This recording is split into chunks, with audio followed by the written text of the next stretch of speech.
Hello, Dr. Bhuvaneshwaran, Coimbatore, cardiologist.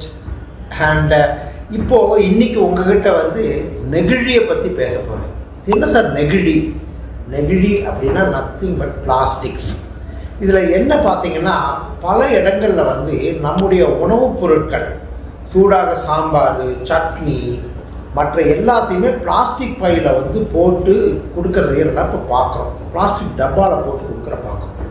இப்போ plastic வந்து மண்ணுக்கு கெடுதல்னு சொல்லிட்டு நாம் சொல்லிட்டு இருக்கோம். அப்போ மண்ணுக்கு கெடுதல்னா மனுஷனுக்கு கெடுதலா அப்படிங்கிற ஒரு ஆங்கிளில் தான் இது ஒரு சின்ன ஒரு ரிசர்ச் பண்ணதில் எனக்கு சில பாயிண்ட்ஸ் கிடைச்சிது. நம்பர் 1, இந்த பிளாஸ்டிக்கில் வந்து என்னென்னா நீங்கள் 2 விதமான ஒரு வார்த்தைகளை தெரிஞ்சுக்கணும். ஒன்று வந்து மைக்ரோ பிளாஸ்டிக் அப்படின்னா மிக சிறிய துகள், சில மில்லிமீட்டர், கண்ணுக்கு தெரிகிற அளவுக்கு, பட் ஆனால் கண்ணுக்கு தெரியாத அளவுக்கு அப்படின்னு கூட சொல்லலாம்.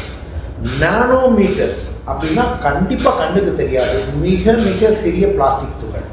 இப்போ இந்த பிளாஸ்டிக் துகள்கள் வந்து நம்ம சாப்பிடும் பொழுது ஒரு தோராயமாக ஒருவர் அதை எந்த அளவுக்கு உபயோகப்படுத்துகிறாங்க அப்படின்னு பார்த்துட்டு ஒரு வருடத்திற்கு ஒரு 50,000 பார்ட்டிக்கள்லேருந்து 5 மில்லியன் பார்ட்டிக்கல் அளவுக்கு உள்ளே போகுது அப்படிங்கிறது தோராயமாக சொல்லப்படுகிறது.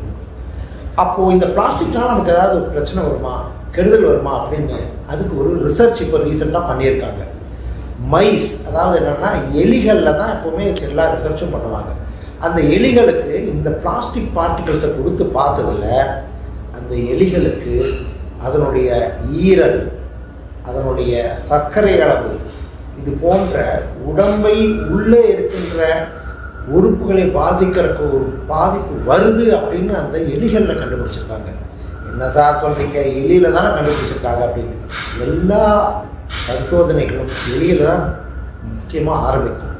நான் இதை ஏன் சொல்கிறேன் அப்படின்னா, தயவு செய்து உணவுப் பொருட்களில் பிளாஸ்டிக் படுற மாதிரி இருக்கிற உணவுப் பொருட்கள், அது திரவமாக இருக்கட்டும், முக்கியமாக சூடான பொருட்கள், அதை கொஞ்சம் தவிர்க்க பார்க்குறீங்களா?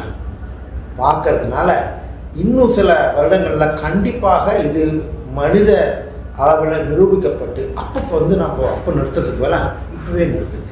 Okay, no plastics in food.